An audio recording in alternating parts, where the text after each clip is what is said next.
UK का embassy का interview इस वजह से हुआ है कि मैंने लो डिपॉजिट करवाया था, या मेरा जो इंग्लिश प्रोफिशेंसी लेटर था यानी एमओआई पे एडमिशन हुआ था। ये काफ़ी सारी कन्फ्यूजन चल रही है। ये ख़ास तौर पे जैन फेब और मार्च इनटेक्स में काफ़ी सारे स्टूडेंट्स जिनके इंटरव्यू कॉल हुए, उनको ये कन्फ्यूजन है कि हमारे इंटरव्यू इस वजह से आए हैं क्योंकि हमारा डिपॉजिट कम था, हमारी यूनिवर्सिटी ने हमसे कम पैसे लिए, यानी लो डिपॉजिट जो यूनिवर्सिटीज़ थे उसमें जो है हमारा एडमिशन हुआ है। और दूसरा हमारा एडमिशन जो है वो चूँकि आइल्स पीटी या कोई और टेस्ट के बगैर सिर्फ हमारे इंग्लिश प्रोफिशेंसी लेटर पे हुआ है, तो शायद इस वजह से हमें यूनिवर्सिटी ने इंटरव्यू किया है।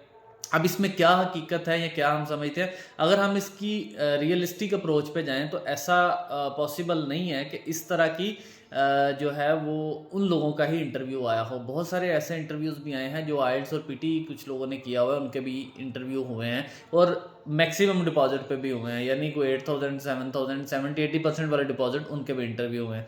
लेकिन अगर हम जर्नल बात करें और देखें कि हमारे आसपास क्या हुआ है, या हमारे जिस तरह से हमारे कुछ स्टूडेंट्स, फिर कुछ हमारे दोस्त जो कंसल्टेंट्स हैं उनके रेफरेंस से कुछ स्टूडेंट्स, या हमारे जानने वाले कुछ लोग जिन्होंने हमें कांटेक्ट किया कि हमारा इंटरव्यू है, अगर हम उसकी बात करें तो उसमें 70-60% वो स्टूडेंट थे जिनका वाकई ही या तो डिपॉजिट कम था या उनका जो एडमिशन है वो एमओआई पे हुआ है।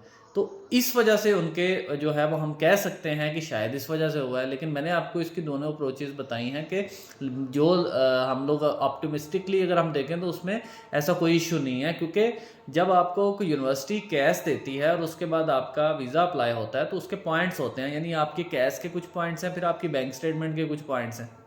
अब ये पॉइंट्स अगर पूरे हैं तो देन एम्बेसी नॉर्मली आपका वीज़ा रिफ्यूज़ नहीं करती, अनलेस के इंटरव्यू कॉल आ जाए और इंटरव्यू में वो जेन्युइन स्टूडेंट पे कोई इतराज़ लगा दें कि हमें नहीं लगता कि ये जेन्युइन स्टूडेंट है। अदरवाइज़ अगर जिसका इंटरव्यू नहीं होता तो उसके ये पॉइंट्स पे सिस्टम पे चलता है, और वो पॉइंट्स अगर पूरे हैं यानी कैश जेन्युइन है, यूनिवर्सिटी ने कैश अलाउ किया और उसके बाद उसकी बैंक स्टेटमेंट पूरी है, यानी उसकी लिविंग कॉस्ट और जो रिमेनिंग आउटस्टैंडिंग उसकी ट्यूशन फ़ी है वो पूरी है, तो उसका वीज़ा लग जाता है।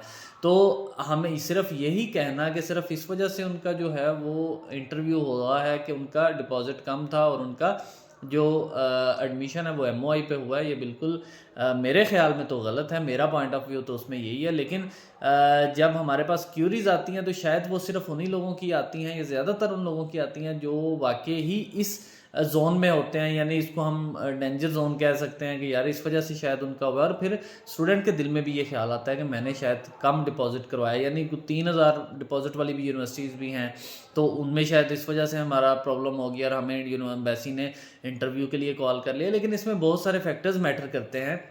हो सकता है आपका गैप ज़्यादा हो सकता है आपकी रेलिवेंसी, हो सकता है आपका वीज़ा ऑफिसर ने ये डिसाइड किया कि आपका इंटरव्यू करना है कुछ और फैक्टर्स को मद्देनज़र रखते हुए। तो इसमें ज़रूरी नहीं है कि सिर्फ यही फैक्टर हो। ये फैक्टर लीडिंग टू इंटरव्यू कुछ ना कुछ हद तक हो सकता है कि चलें जी डिपॉजिट भी कम है इनका, शायद इस पे कुछ डाउट्स हों, एमओआई पे भी डाउट्स हो सकते हैं। लेकिन देखिए बहुत सारी यूनिवर्सिटीज़ अपने इंटरनल टेस्ट भी लेती हैं, यानी वो असेस भी कर लेती हैं, तो उस सूरत में भी तो वो कोई ना तो आइल्स होता है, ना पीटी होता है, ना ऑक्सफोर्ड होता है, ना लैंग्वेज सर्ट होता है, ना टॉफल होता है, तो उसमें भी तो उनके एडमिशन होते हैं। तो अगर हम उसको सेंस में देखें तो ऐसा प्रॉब्लम नहीं होती। लेकिन ये कुछ फैक्टर्स जहन में आप रख सकते हैं कि शायद इस वजह से भी हो सकता है। लेकिन यूनिवर्सिटी जब भी कोई पॉलिसी बनाती है, अगर किसी यूनिवर्सिटी को ये पता हो कि मेरा 3,000 डिपॉजिट है और मेरे बच्चों का इस वजह से इंटरव्यू हो रहा है और उनके वीज़ा रिफ्यूज़ हो रहे हैं, तो वो कभी भी 3,000 ना रखे, वो उसको उठा के 6,000 7,000 8,000 पे ले जाए। ऐसा नहीं है।